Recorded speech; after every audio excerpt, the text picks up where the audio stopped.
Sa pangunguna ni ICT and Media Supervisor Glenel Agustin ay maayos na isinagawa ang Division Schools Press Conference na naganap sa Honorato C. Perez Senior Memorial Science High School noong 7 hanggang 9 ng Oktubre sa taong pangkasalukuyan. Sa panimulang programa, ang tagapamanihala ng mga paaralang lungsod na si Ginoong Malcolm Garma ay nagbahagi ng mensahe para sa mga manunulat at kanilang mga tagapayo.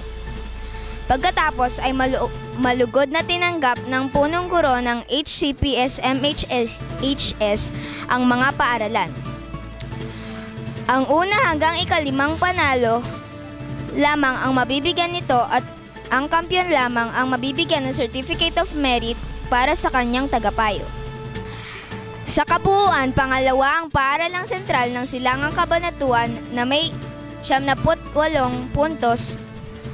Ang mga nanalo ay sina Hazel Eunice Yango, Kathleen Aldama, Lois Elwin Pontigon, Timothy Arumin, Franchel Binuya, Matthew Santos, Emil Jed Zangki, Joseph Kagawan, Gideon Divina Gracia, Franz de Guzman, Al Grace Lim, Tiara Garma, Amber Garma, Naomi Lamig, Diana Buenviaje, Ian La Gabriel Capule at Ramley Jan Rivera.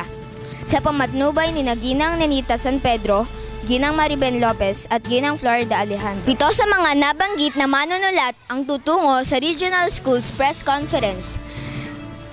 Kaya't patuloy pa rin ang kanilang pagsasanay upang mapagbuti ang kanilang kakayahan sa larangan ng pagsusulat.